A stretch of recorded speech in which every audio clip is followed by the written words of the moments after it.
अस्सलामु अलैकुम रहमतुल्लाहि वबरकातुहू। एक सवाल है मोहम्मद इस्लाम रज़ा की तरफ से। इनका सवाल है कि जमात में अगर एक या दो या तीन रकात छूट जाए तो उसको कैसे अदा करेंगे। जैसे आप जब मस्जिद पहुँचे तो क्या देखते हैं कि एक रकात हो चुकी है, तो आप एक रकात हो चुकी है तो उसमें आप शामिल होंगे, तीन रकात इमाम के साथ पढ़ेंगे, एक रकात आप अकेले पढ़ें। तो उस एक रकात में आप क्या क्या पढ़ेंगे, उसमें आपको सूरा पढ़ना है या फिर नहीं पढ़ना है, सना पढ़ना है नहीं पढ़ना है, ये एक बात हो गई। अगर आपकी दो रकात छूट जाती है तो दो रकात तो बड़ा सहल है, बड़ा आसान है कि दो रकात आप पढ़ लेंगे और बैठ जाएंगे कायदे अखीरा में, कोई दिक्कत नहीं।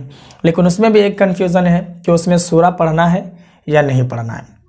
इसके अलावा जो सबसे ज़्यादा जो लोग कन्फ्यूज़न में रहते हैं और सबसे ज़्यादा जो मुश्किल होता है वो तीन रकात वाली नमाज में, कि तीन रकात अगर आपकी छूट गए, जैसे आप मस्जिद पहुँचे, देर से पहुँचे, क्या देखा कि जमात में जो लोग शामिल है वो तीन रकात मुकम्मल कर चुके हैं, तो चौथी रकात में आप पहुँचे तो चौथी रकात की वो आपकी एक रकात हुई, पहली रकात हुई, तो उसमें आपको कब कब बैठना है और कौन कौन सी रकात में आपको सूरा मिलाना है। तो बहुत कीमती सवाल है मेरे ख्याल से। तो इस वीडियो का आप मुकम्मल देखिए और अच्छे से इसको समझ लीजिए ताकि आपके साथ भी कभी ऐसा हो तो आप आसानी से पढ़ सकते हैं और नमाज आपकी अच्छे से हो जाएगी। वरना अगर आप अच्छे से नहीं पढ़ पाएंगे, जो तरीका है तरीके से नहीं पढ़ेंगे, तो फिर नमाज भी आपकी नहीं होगी। ठीक है, तो आप सबसे पहले समझ लें इसको कि अगर आपकी एक रकात छूट जाती है, मिसाल के तौर पर ज़ोहर की नमाज है या फिर इशा की नमाज है या फिर असर की नमाज है, चार रकात वाली नमाज हो या फिर ये चार रकात वाली नमाज का पहले समझें कि एक रकात अगर आपकी छूट जाती है तो तीन रकात आप इमाम के साथ पढ़ लेंगे। आखिरी रकात जब होगी, आखिरी रकात में जब इमाम बैठेंगे तो जब सलाम फिरेंगे इमाम, उस वक्त आप खड़े हो जाएंगे। खड़े होकर के आप सबसे पहले सना पढ़ेंगे, क्योंकि पहली रकात आपकी छूट गई है। सना पढ़ेंगे, फिर तवज्जो तस्मिया पढ़ेंगे, यानी कि औज़ बिल्लाह बिस्मिल्लाह पढ़ेंगे, सूरा फातिहा पढ़ेंगे, फिर आप बिस्मिल्लाह पढ़ेंगे, फिर सूरा पढ़ेंगे, रुकू सजदा करेंगे, तशहुद में बैठेंगे, सारी चीज़ें पढ़ेंगे, नमाज आपकी हो गई। ठीक है, अब मसला ये है कि दो रकात छूट गई आपकी।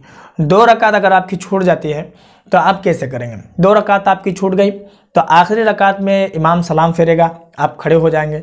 खड़े होकर के फिर से आप पहली रकात आपकी वो छूटी थी, दूसरी छूटी थी, तो आप सना पढ़ेंगे, फिर तवज्जो तस्मिया यानी कि औज़ बिल्लाह बिस्मिल्लाह, सूरा फातिहा, सूरा पढ़ेंगे, रुकू सजदा करेंगे, फिर खड़े हो जाएंगे और सिर्फ बिस्मिल्लाह पढ़ेंगे, सना नहीं पढ़ेंगे। दूसरी रकात में बिस्मिल्लाह पढ़ेंगे, सूरा फातिहा, सूरा पढ़ेंगे, रुकू सजदा करेंगे, तशहुद पढ़ेंगे, दरूद इब्राहिम, दुआए मासूरा, सलाम फेरेंगे, हो गई नमाज आपकी। अब मसला यहाँ पर है तीन रकात वाली, क्योंकि तीन रकात वाली जो है थोड़ा हार्ड है, तो इसको आप अच्छे से समझ लीजिए। अगर आपकी तीन रकात छूट जाती है तो फिर आप क्या करेंगे कि जब इमाम सलाम फेरेगा तो आप खड़े हो जाएंगे। खड़े हो करके आप फिर वही सना पढ़ेंगे और तवज्जो तस्मिया पढ़ेंगे, यानी औज़ बिल्लाह बिस्मिल्लाह, सूरा फातिहा और कोई भी सूरा जो आपको याद हो, रुकू सजदा करेंगे और आप बैठ जाएंगे। बात आपकी समझ में आई। आप एक रकात पढ़ेंगे, सलाम फेरने के बाद इमाम के एक रकात पढ़ेंगे और बैठ जाएंगे। ठीक है, क्योंकि आप सना भी पढ़ते हैं पहली रकात में, तो सना वगैरह सब पढ़ेंगे और बैठ जाएंगे। तशहुद में सिर्फ जो है आप तशहुद पढ़ेंगे, तहिय्यातु लिल्लाहि वस्सलवातु, ये मुकम्मल पढ़ेंगे। उसके बाद आप खड़े हो जाएंगे।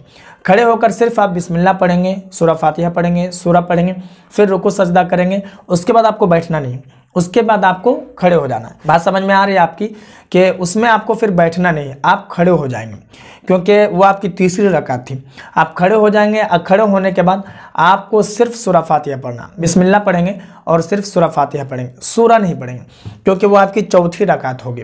और रुकू सजदा करेंगे, तशहुद पढ़ेंगे, दरूद इब्राहिम, दुआए मासूरा पढ़ेंगे, सलाम फेरेंगे, नमाज आपकी मुकम्मल हो गई। ये बात आपको समझ में आ गई। अब रहा मसला ये कि इमाम के रुकू जब होता है, जब इमाम रुकू में गए हैं उस वक्त अगर आप शामिल होते हैं तो रुकू में 3 मरतबा आप सुबहान रब्बियल अज़ीम, सुबहान रब्बियल अज़ीम अगर आप पढ़ लेते हैं तो उस रकात को आप दोहराने की ज़रूरत नहीं, क्योंकि वो रकात आपकी हो गई।